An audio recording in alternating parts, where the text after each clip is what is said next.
Okay, so today we are going to finish the notes on evolution, which will finish the unit. So today we are going to finish Unit 7, which means that before you go to spring break, you are going to have your Unit 7 test. So yes, there is a test this week. There's also going to be a quiz this week. So tomorrow, you are going to be in room 929, the one that we were in last time, that's downstairs in the 900 building. You're going to go to that room tomorrow because we're going to do another Achieve 3000. After we do the Achieve 3000, because it will not take you that long, because I will not make it that long, but after we do the Achieve 3000, then you will have your evolution quiz. So you will have a quiz on the 3 pages of notes for evolution that we were finishing up today. Yes, sir. When does the quarter end? The quarter is going to end the week after you come back from spring break. So the Friday after spring break, that is when quarter 3 ends. So up this week, So this week, I am assuming I am not the only teacher that is going to give you some kind of quiz or test before you leave for spring break. Probably all your teachers are going to do that. Okay, that's usually what we do. So my suggestion to you is that you stay on top of everything this week. Do not slack off. Next week is spring break, but that does not mean that you get to gradually slack off until then. So do your best to stay on top of everything this week. Enjoy your break next week. When you come back from spring break, that week is the last of quarter 3. So I know a lot of teachers, I'm not this way, but a lot of teachers, after Friday, that is it. That is the cutoff. Okay? So you need to be on top of your game this week.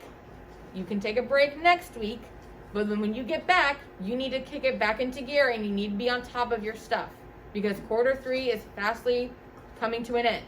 So you need to make sure that everything is in place. Okay?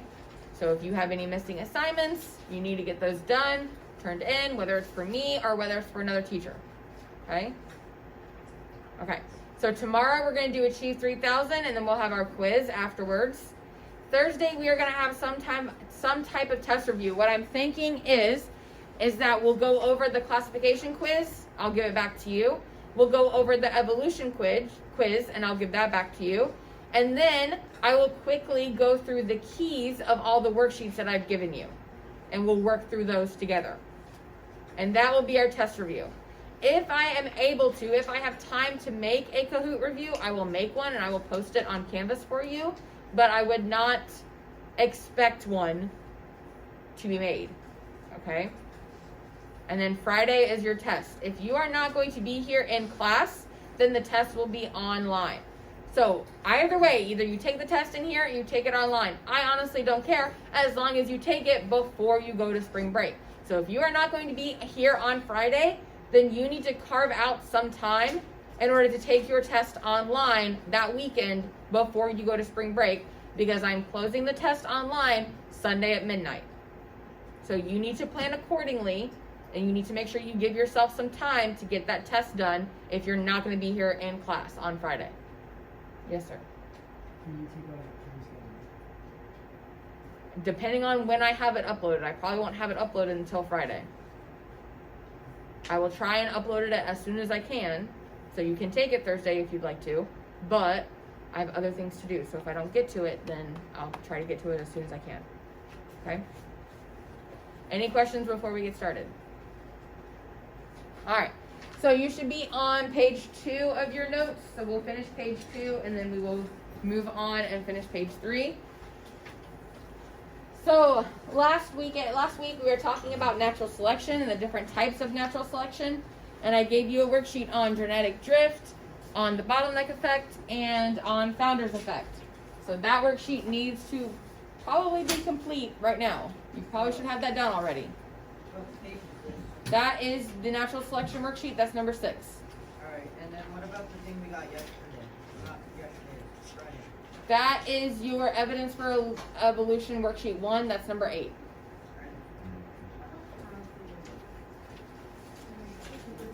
You don't have the notes or the worksheet? Do you have any of them or? Because there's 3 pages, so which one do you not have?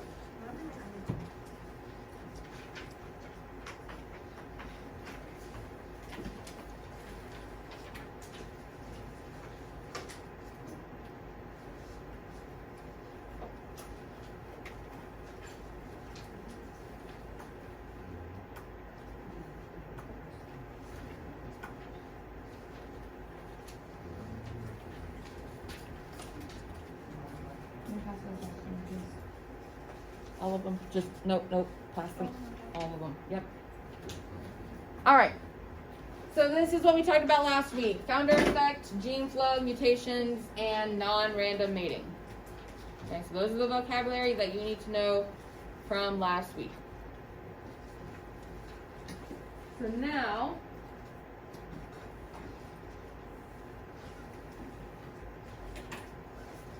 okay. So when we talk about evolution, usually what we are talking about is what's called macroevolution. There is also a type of evolution called microevolution that is also happening usually at the same time. So who can tell me what the prefix micro means? Very small. And the prefix macro means very big. No, micro is small, macro is big. So microevolution is happening on a small scale. So these are going to be changes within a population. So you're not looking at the species as a whole necessarily, and you're not looking at the changes over a long period of time. You're usually going to be looking at very small changes within one population or one individual. Macroevolution is usually the type of evolution that you're talking about when you say evolution. So macroevolution are the big dramatic changes over the long period of time. So usually when we talk about evolution, we're talking about macroevolution. But you need to understand that both of these things are happening at the same time. What I don't expect you to be able to do is, if I give you a scenario, I don't expect you to be able to tell me if it is microevolution or if it is macroevolution. Because again, these two things are happening at the same time. So it could be both. So that's kind of a trick question. So I'm not going to ask you that type of thing. Okay? But you do need to know that there are different types of evolution happening at a given time. So macroevolution, like I said, is usually, when you talk about evolution, you're talking about macroevolution. These are our big changes over a long period of time. This is what the evidence that we talked about last week, the evidence for evolution, that is what this is pointing to, is macroevolution. So we have the origin of different species, the extinction of those species, and then the evolution of major new features, which could be an example of wings, apparently flowers. So your macroevolution, along with microevolution sometimes, so the two are going to work together to do what's called specialization. So specialization is how we have all these different species from common ancestors. So they look similar, they have similar characteristics, but they are completely different species. How did they get that way, and why are they completely different species? So microevolution and macroevolution are working together to make a lot of diversity, a lot of different species on the planet. So now we need to know, how does it do that? How does microevolution and macroevolution work together to create specialization?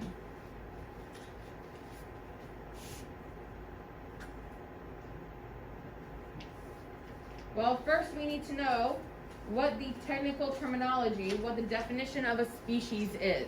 So what is a species? Because if we don't know what a species is, if an individual species, if we don't know what that is scientifically, then how are we going to be able to distinguish between two different species? So a species, according to the biological species concept, is an individual that is able to successfully reproduce fertile offspring with another individual. If that is the case, then those two individuals make up the same species. If that is not the case, then those two individuals are not the same species. The key word here is successfully breed to make a fertile offspring. So there are cases where two species can make a baby, so they can make an offspring, but that offspring is not able to further make any offspring. So that would not be a fertile offspring. So those two parents are two distinct species.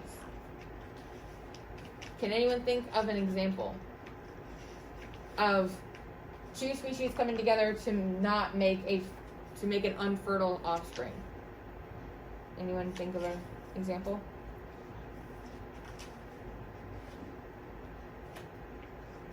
No? Yes. Yes. So a mule. Who knows what a mule is? It's a horse and a donkey.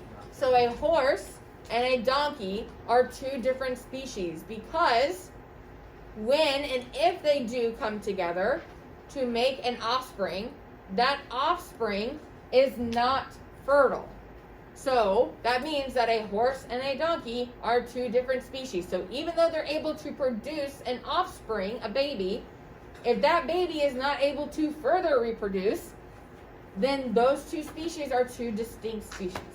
Yes, John Alding? Would a liger count? A liger would also count, yes. Is that like part of the it's not species but the group?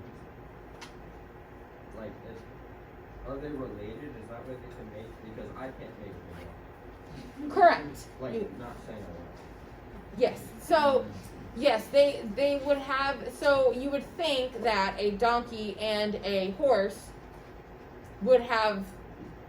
They would be closely related enough in order to interbreed.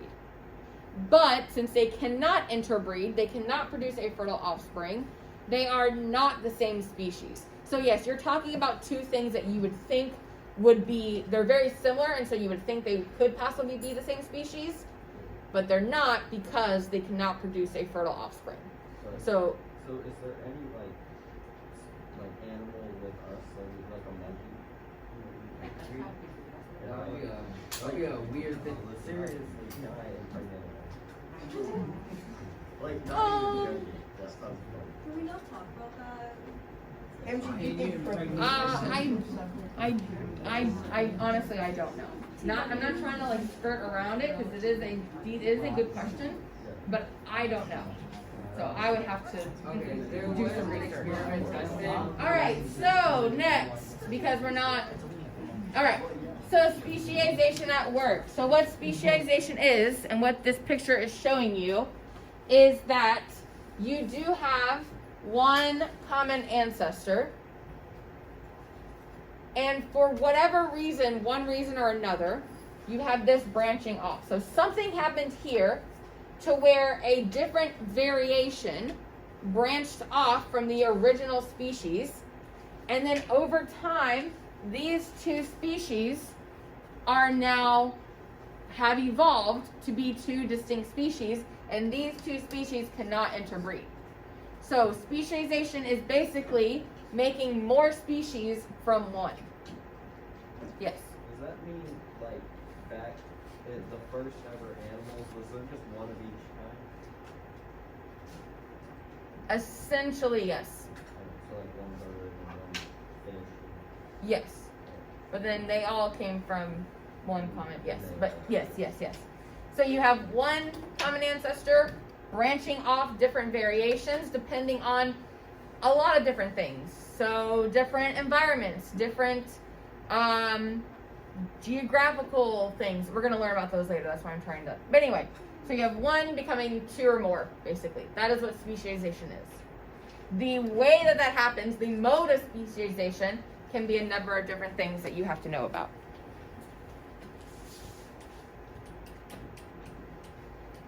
So different types of specialization. These are things that are going to keep these different individuals, these different variations, from interbreeding, and then over time, because they are no longer able to breed with each other, over time they're going to evolve into different species. So one of them being behavioral isolation. So behavioral isolation is kind of like what it says. They're going to isolate themselves based on the behaviors that they are going to show. So for example, let's say you have two different birds, two different species of birds, but to you, they look very similar. So they have the same coloration, they have the same, build, they're the same size, they have the same kind of beak, all these things are the same. Maybe their coloration is a little bit different, but for the most part, they look the exact same. So you would think it would be the same species. But if you look at them scientifically, and if you study their behavior and study them scientifically, you would see that they are two distinct different species because they behave differently. So one bird might sing one song, and that's going to attract one kind of mate. The other bird is going to sing a completely different song, and so it's going to attract a completely different mate. So they have isolated themselves solely on the song that they sing, okay?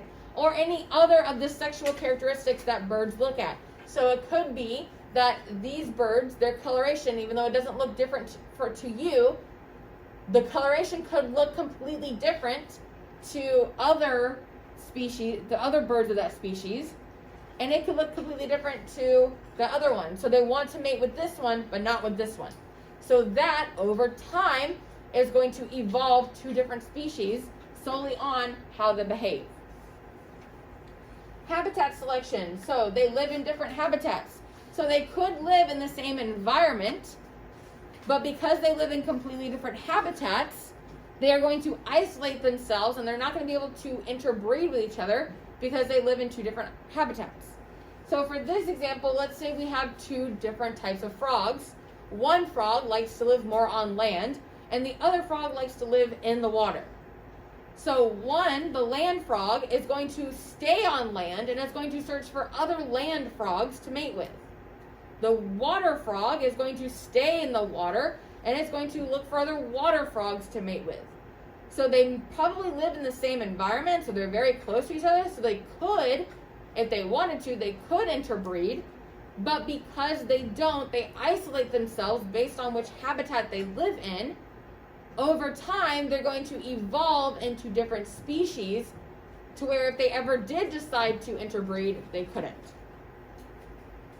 And then the last two, reproductive incompatibility and hybrid sterility, those kind of go hand in hand. So again, just because two individuals come together to make a baby, if that baby is not fertile and that baby cannot further reproduce, then those are two distinct species that are not able to further lineage. That would be a hybrid, and if the hybrid is sterile, then the two parents are two distinct species. Your reproductive incompatibility. So let's go back to our frogs. Let's say that our two frogs, our land frog and our water frog, have successfully evolved into two separate species. But because they live very close to each other, they, every so often, they try to interbreed with each other. But they can't. They cannot genetically produce an offspring to even begin with. So they can't create a zygote, they can't create an offspring, nothing happens. So they are two distinct species because they are not able to form an offspring. Yes?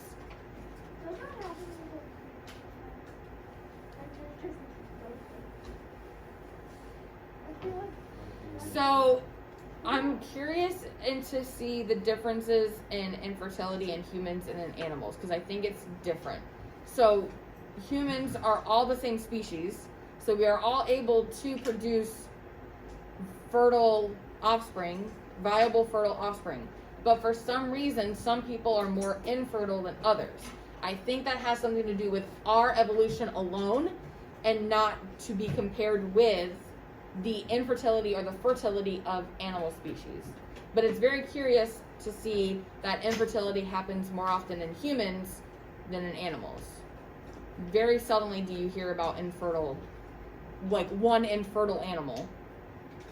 Yes, sir. If people like around the world, like say you live in the US and someone is Asia, and you don't like people don't like they're separated, like isolated, but they like develop different characteristics over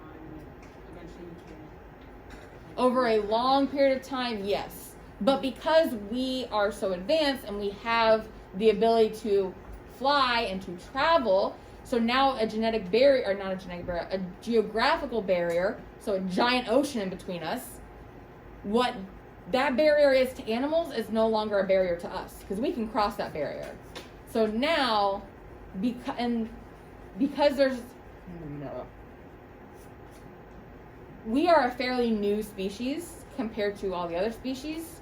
So there hasn't been enough time to where we evolved separate species in different continents. So we have been able to not have that geographical barrier as a barrier, and so we have the same species everywhere. Yeah. But if we weren't able to cross those barriers, given enough time, then yes, we essentially should be able to evolve into different species. All right. Yes. Yes.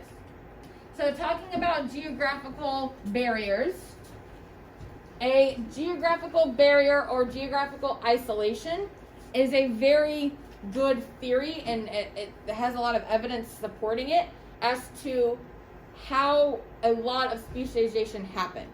So you have to remember and think back during like prehistoric times and even before that, while all these species are evolving, the earth itself is changing. So the plate tectonics are always moving. You have mountains forming and you have mountains going away. You have crevices opening up and you have water coming in. So you have lakes and oceans forming.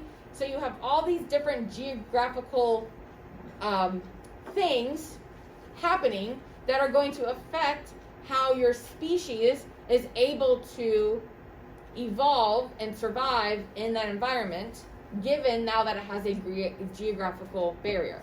So the two main types of geographical barriers are, so let's say that we have the same piece of land, okay, same piece of land here. So in this same piece of land, let's say in one scenario, we have a bunch of individuals from this one species. So we have one species inside this land, same piece of land, same species.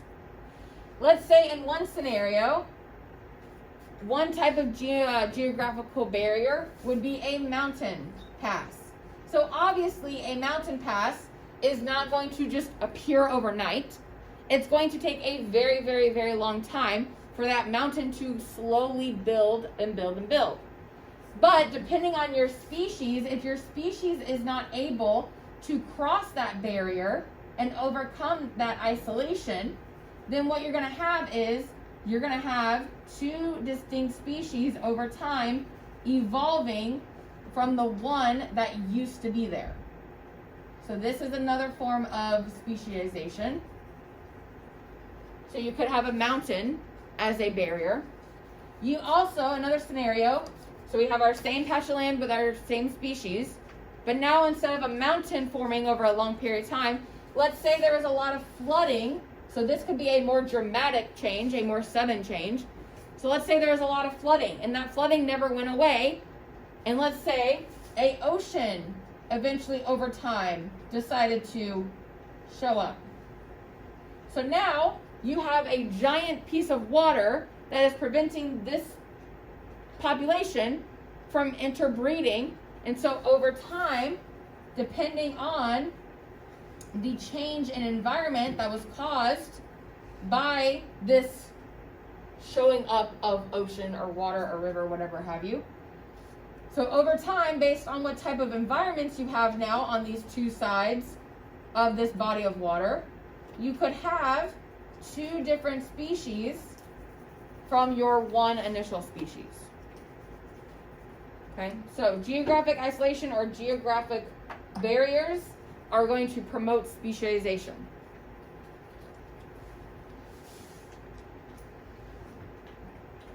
Another type of specialization is called adaptive radiation. So adaptive radiation is what the theory behind Darwin's finches is. So how did Darwin's finches get the way they were? Well, the theory is adaptive radiation. So what's happening during adaptive radiation is that you have one species migrating over to a new place. So you have species A here, arrives in a new place. Because this place is different from where it came from, this species is going to evolve into a new species. Then what's going to happen is that a small population from this new species is going to itself migrate to a different area. And because that different area has a different environment, that species is going to evolve into a new species. And then a small population from that new species will migrate to another area. But because that other area, that other environment is different, then it's going to evolve differently and it's going to make a new species. What you could have happen over this long period of time, you could have species, new species, migrating back to old places where you already had a previous species there. But because they're two different species, they're not able to intermingle, they're not able to interbreed, and so now you have two species living in the same area. And that's how they got here. Because they jumped around from island to island, and every time they jumped around and landed in a new environment and stayed there, over time, given enough time, they evolved into a new species. And so now you have all these islands with all these different species. So that is the theory behind Darwin's finches. That is adaptive radiation. That is also called divergent evolution. So divergent evolution, you're going to start with one, and you're going to make multiple species from that one. So they're going to diverge based on what environment they live in.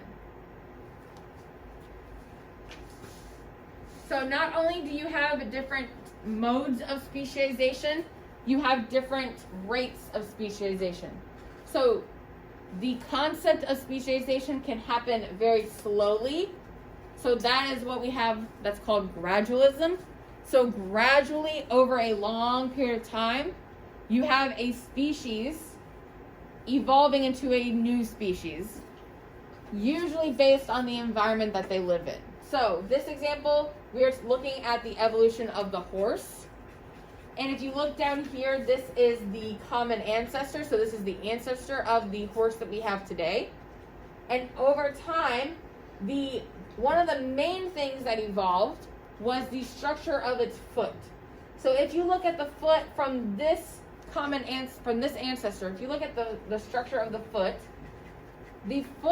was a foot that we kind of think of a foot being. So it has a main structure and then it has toes branching out. So usually if you have an animal that has toes branching out, it's usually going to live in a wetter environment because it doesn't want to sink into that soft, squishy soil. It wants to splay out and use its surface area. So it's going to increase the surface area of its foot, and that's going to prevent it from sinking down into it. So something that lives in a wetter environment is going to have toes that spread out.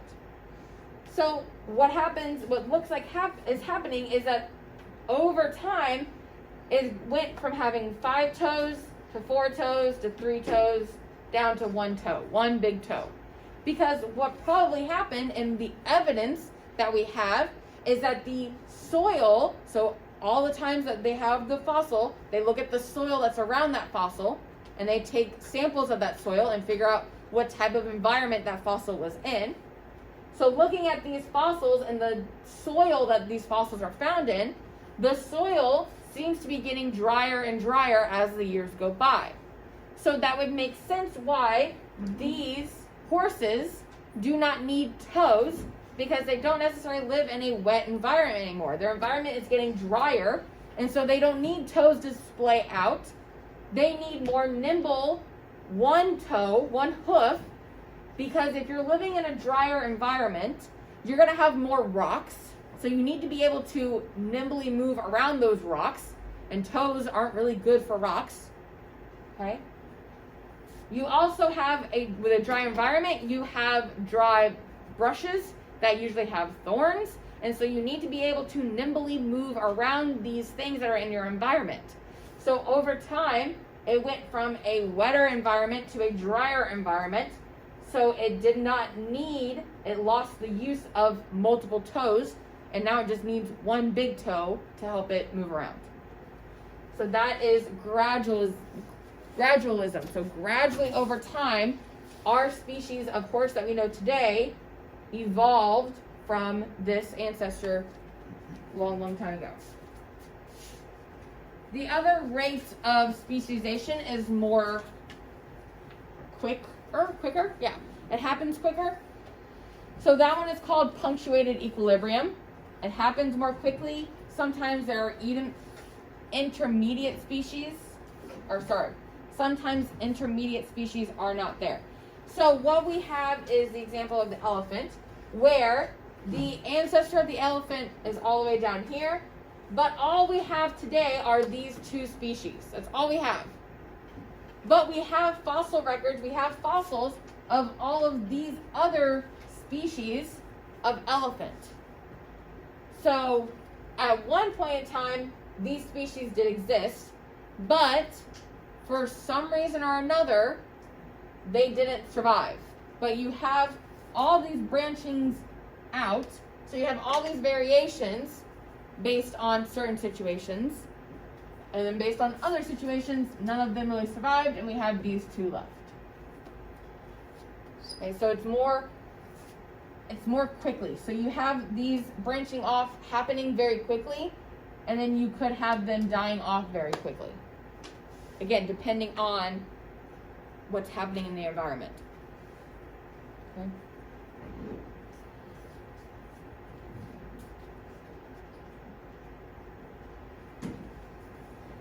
So gradualism is happening slowly. Punctuated equilibrium is happening more quickly, just based on what's happening in the environment.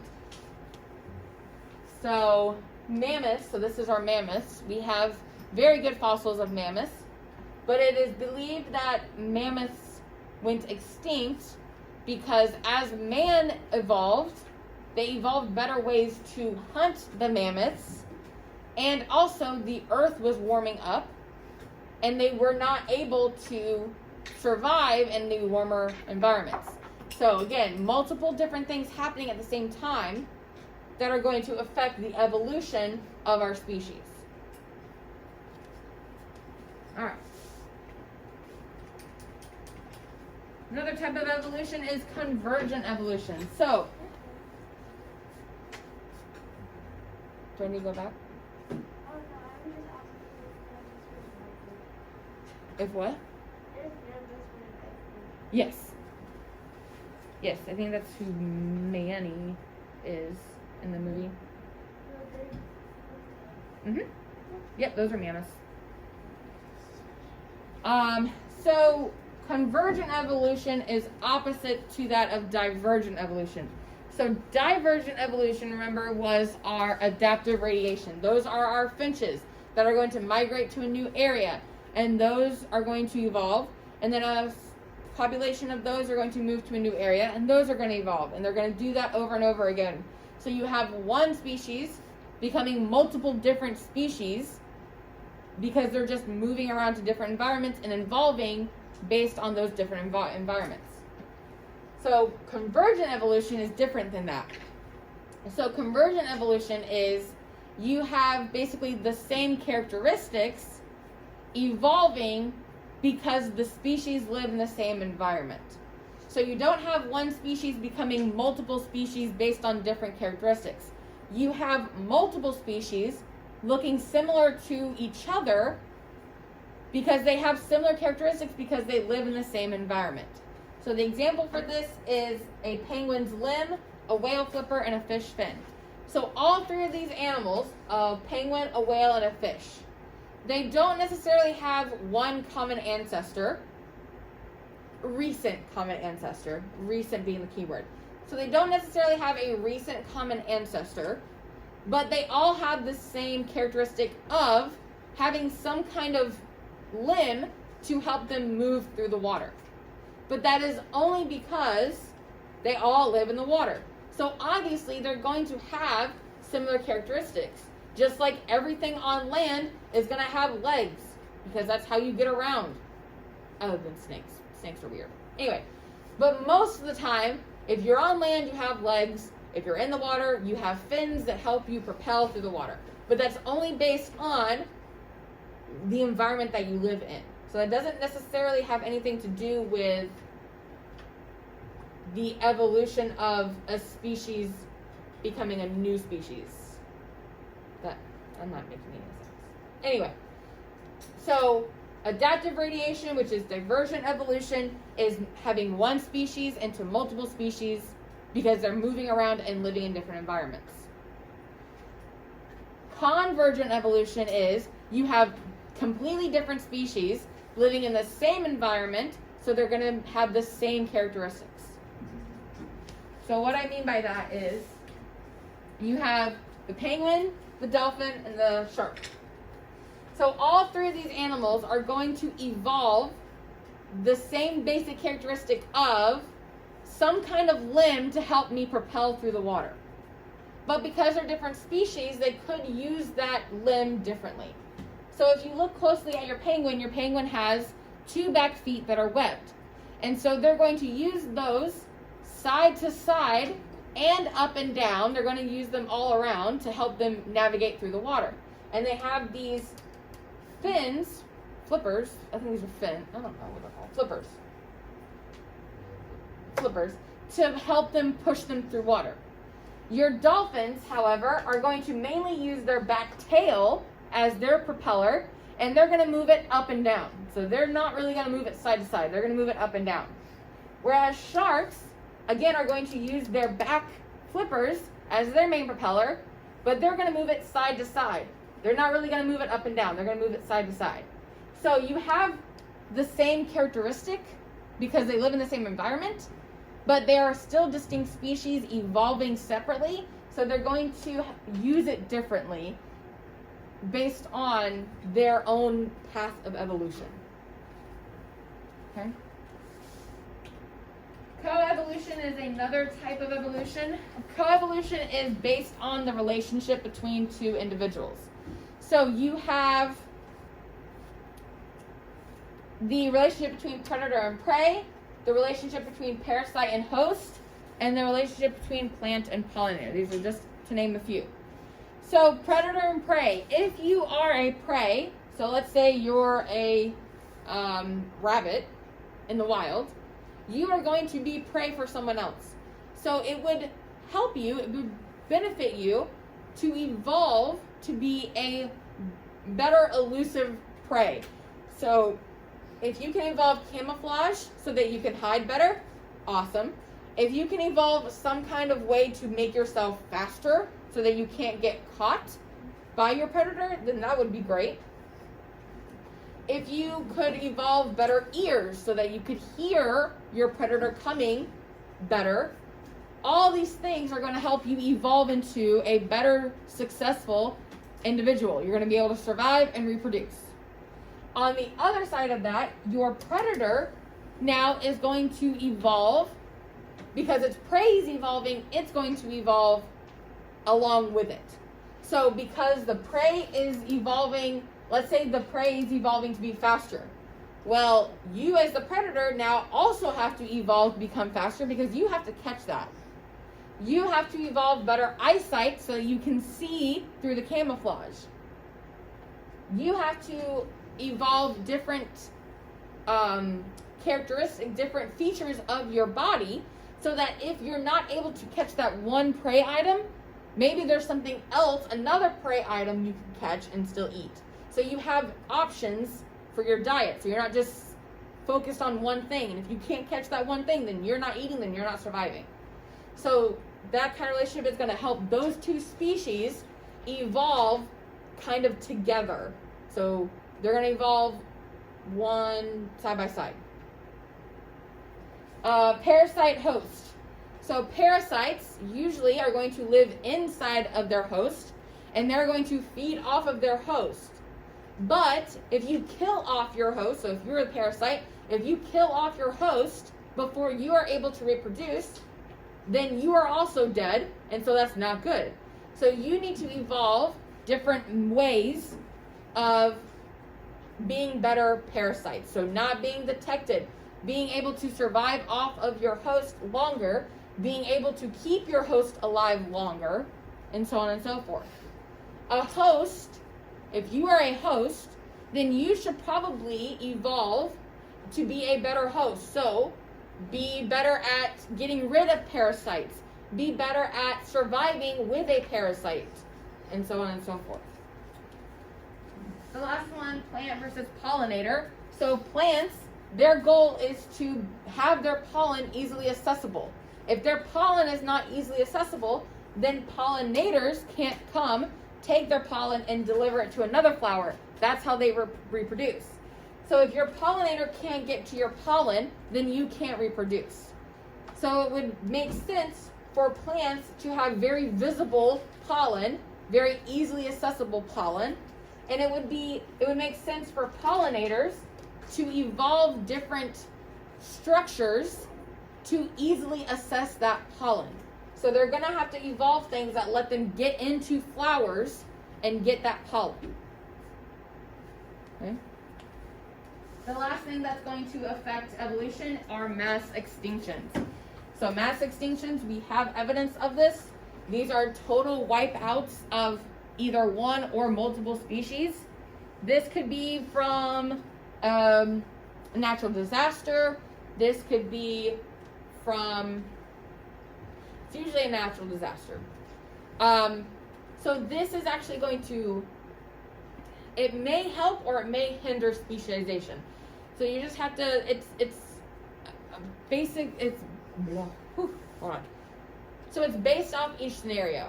So if you have a natural disaster, and that natural disaster kills off all but one of your species, then you basically have to start over from scratch, and specialization is going to basically start over and make more species from that one that survived. Or if you have a natural disaster happen and all the species don't survive and all the species go extinct, then that whole species is now gone forever. Okay. All right, so tomorrow we will be in room 929. We'll do our Achieve 3000, and then you'll have your evolution quiz. So study these 3 pages, study this PowerPoint, the general concepts for your quiz. Thursday we'll have our test review. Friday you are going to have your test, and then it's time for spring break. Yes. Didn't Columbus giant origin